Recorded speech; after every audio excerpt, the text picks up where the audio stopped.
short moment ago, Ferrari's trying to overlap, and one that remains on the lead lap looking to duck underneath what we know is a quick car. And was there some contact between the two 296s? Yes. As we're having a bit of a recap, we see Robert Renard. Yeah, there he went, I guess so, back end in.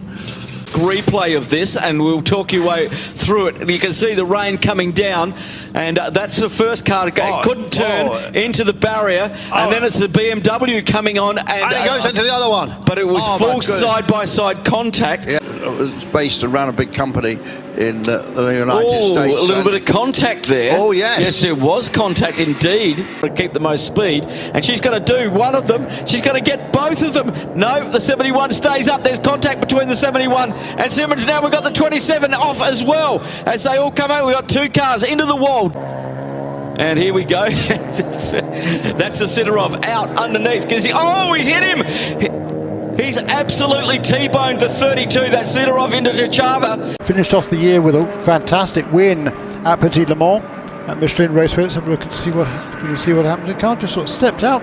That was an odd one. Coming through the chicane first of all.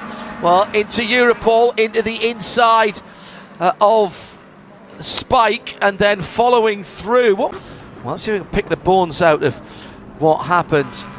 It was, big sideways motion from the Motul number 20. So it was. So Dennis, who already, that's end of things. He was catching up to the Ranch 74 car. And he just checked up a little bit too hard, locked up the left front Michelin, which spun him around. I suspect that's what's happened here as he came through.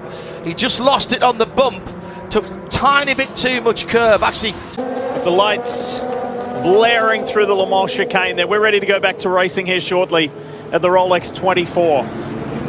The race, they always have so many stories of the night to tell. This is the MDK number 20. Also involved there, Iron Dames. So this is a turn 2-3 again. So let's see if we can work out what happened to Rahel and everybody else. Okay, so Dennis Anderson spun on his own, and then Rahel locked up in avoidance.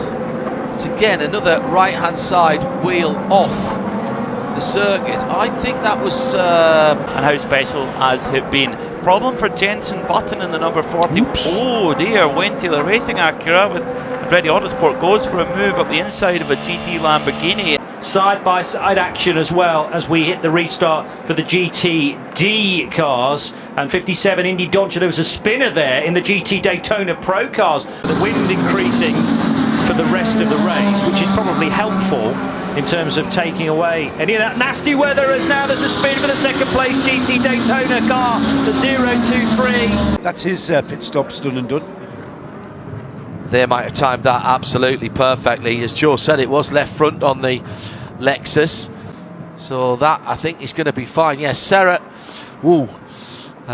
full course yellow. Fubar has absolutely cost Bruni, and he's now still fighting through traffic at the front of the field. Oh, contact between the 04 CrowdStrike LMP2 and one of the BMW GTPs, number 24. Well, the Hyundai, it was the one that I saw off the circuit first of all, and that was a big slide by Will Talley. I think he got tagged by someone else, pushed sideways, got a little bit of help coming down off the banking. There was a little tap from the 64, Chris Wilson, and allowed him to get that back a bit. And I wonder if he actually sat back from the line, so he didn't wheel spin. Oh no! Shin takes out Laporte. And that is going to be a full course caution because they're both stuck in the tyres. And have a little look. Shin just on the inside there, and you know, it wasn't intentional. He was trying to get around the corner himself. He probably didn't have the grip he wanted and floated out wide. Makes contact with the back of Giddy's Merc. Off goes one of the GT4 machines. The exit of turn one, keeping his foot up at though. All three teammates into turn one. So Sam Fillmore trying up the inside of Armstrong as well. Oh, off big time off for the Ginetta. Sargent goes wide into the tyres. Off on the outside of the track, and here's that last lap. These two very, very lucky to finish. Having started from row 3, here's Penny. and just in total contrast to day one. We think race control may have a little bit of work to do. Just debriefing some of the incidents that have unfolded after this race. Noel Simpson with a little off-track excursion, following by a spin at the end. The pair of them, so they're fighting for those final spots in the 10. Brian Round somehow avoids making any further contact with anybody there, but he's now right at the tail of the field behind John Penny. And around goes. What our cameraman was chasing. Alex Hawley. 2024 and 23rd edition. Oh, a big spin from Kenneth Bess, and he takes on Lombard. Lombard tries to avoid the spinning pass, and then he goes sideways. Lombard gets taken out. Yeah, it just seems he's got it locked and just can't quite release that front left tyre. And then once he's onto this dusty part of the track, which is never used to see the fronts end lock up, there's no grip whatsoever, and he's almost a passenger at that point. So, can see in the Pro M class. Oh, there was a touch. And we saw a spin.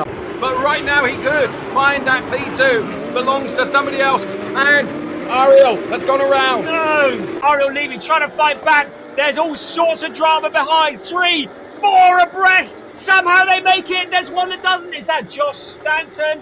He was having a bit of a wild ride towards the latter part of that lap. The rest of the field still fighting for position further back, and Levi gets together with Matthias Jobert. He's the new leader. Giltrap up to second. Philip Ugrand coming under pressure from Horst Felix Felbermeyer and car spinning. That really was Josh Stanton this time. Has a little look to the inside. Is there going to be a gap? Vollett, will he shut the door? He sweeps around the other side. They make contact, and both cars go spinning. Seb Hopkins says, I'll have some of that. Thank you very much. Look at Cassidy then here. So this is coming through. And that is Cassidy. Damage, yeah, sorry. When he hits the wall, the red flag has come out then on the final flying lap. That brings an early end to his session.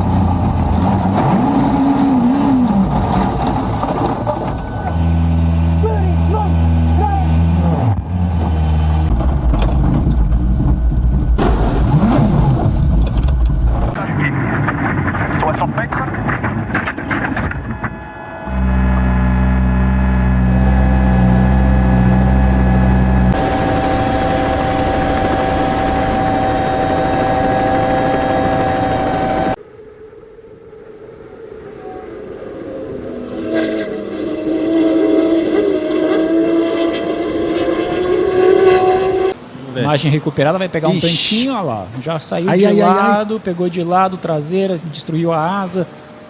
La 69 che è la MG.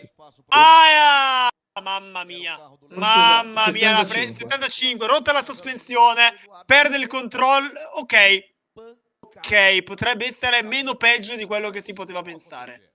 Tra l'altro forse no. Mamma mia, che brutta botta. Sicuramente comunque funzionale. Oh, intanto un contatto, la numero 25 e anche la numero 99. La 99, probabilmente in fase di doppiaggio. Vanno al contatto e c'è anche sono... del fumo, attenzione, perché sono proprio in mezzo alla pista. La 31, un'altra la 31. Che praticamente occupano tutta la pista. Arriva anche la numero 12. Sì, e va lì che va anche a muro dell'incidente. Eccolo qua. Si è proprio girato. Si è girata la 25 e la 99 gli è arrivata proprio non troppo interna, mentre appunto passa la Ford GT e in un tentativo di sorpasso è stato toccato proprio dalla numero 12. Chiaramente non è una buona idea. No, ecco, vediamo il replay. Infatti va in sovrasterzo completo, la numero 88 proprio. È imbarazzante. Dalla regia internazionale, che ringraziamo come al solito. Qua vediamo una GT4 che va in doppiaggio per la 66, la 27, addirittura va a toccare la 27. Mi sembrava che va a girarsi. Era uno spazio abbastanza stretto in realtà. Il replay, sì, con la vettura numero 0 che ha avuto un problema, è uscita di pista. La prototipo l'ha schivata perfettamente anche altre vetture, credo che invece la 323 no. No, e infatti, proprio così. La 82 che alla S di Senna la perde dopo il richiamo a sinistra. Ah, brutto anche il botto, In mezzo alla sì. barriera e al guardrail, insomma. Vediamo il replay, è arrivato completamente lungo, ha sbagliato completamente il punto di staccata e l'aquaplaning ha fatto il resto. Sì, qua curto contro le barriere. E aí o Fusca do Neno Oliveira, da divisão 1 também ali, dando a sua rodada. E tem mais disputa aí. A imagem recuperada, tem imagem recuperada pra gente. Vamos com safety car por conta desse lance que você vai revendo aí, ó. Passou reto ali o Opala do Chicão Farinos. E a partir de agora é pé pra baixo, velocidade pra cima. Aceleramos juntos com a Gold Classic. Pelotão da frente ali, já tem toque ali, complicou, vai ter panca. Segurou do jeito que pôde ali o Cleaver, aí tem gente rodando pra todo lado e temos prova pra ser paralisada e interrompida, hein? Você vai rever aí na imagem, olha só. Teve um toque à frente dele, ele foi tentar tirar, conseguiu tirar. O carro do Cássio Cortes, o Voyage preto, já passou. Ah, isso é verdade. Não tem corrida. Opa, quem foi? Foi pra grama. Bonilha, Alexandre Bonilha. O que já pra moçada de São Paulo barateia e muito a questão de logística. E aí roda peão, né, meu amigo? E é de novo ele, né, o Daniel Almeida ali de novo? Não foi o Daniel agora, não. Um motor muito standard. O carro bateu. Lélio. Faz um strike ali, leva o Faquini e fica parado ali no meio da segunda perna do S. Sur le web, et quand ça se passait comme ça, ils nous envoyaient un petit message en disant... Allez, Yannick lâché, Yannick lâché les donuts. Allez, du coup, allez, on a remis. Dans le dernier tour, il perd le capot, il voit plus rien. Il a le capot qui est sur le pare-brise de la In Vivo, il conduit au GG là. Et Yannick lâché, regardez ça, il a une toute petite place pour voir entre le bas du capot et le bas du pare-brise. Et il a fait 3 hop là, on allège. Il revient au contact, il revient à côté de Romain Gioff là dans la dernière. Il est à la chute de Vivien Gonnet, il en a mis tellement. Chase Sexton to grab the early lead. There is points leader Aaron Plessinger and Lawrence in the pack, and then he goes down. Yeah, well, for Chase Sexton, that's about how his whole first race went there. Yep, and then it was another bad one for Malcolm Stewart, who's been on the ground far too many times this year. Able to do. Here is Sexton buried in traffic, and then he runs into Kyle Chisholm, loses ground. Chisholm and Benny Bloss down. Great start for Sexton, but watch Anderson here. Bumped and banged around. Ken Roxon would go down, and then Anderson would have more trouble before long. How well he was riding. Yeah, Eli Tomac to the lead, and then here's Anderson at lap 1, goes down, but watch this while he's off the racetrack. That, don't want to put words in his mouth. And then on the last lap, Lawrence, who would have finished second overall, crashes. Levi Kitchen looked good all night long. I mean, just and hence he wins. Joe Shimoda goes down. This is a guy that needs some confidence. A little more of that. I want to see Kitchen and Hampshire go at it again. Stay tuned. Got Crash Talon Hawkins in the first turn of the second race, and now Thrasher and Smith are down. The 34-year-old in the lead early. Here's Smith salvaging, and then goes down again. Yeah, that was a tough hit. He just high sides. He's getting some momentum going there. He rode good all night also. And then RJ marching through traffic, then goes down.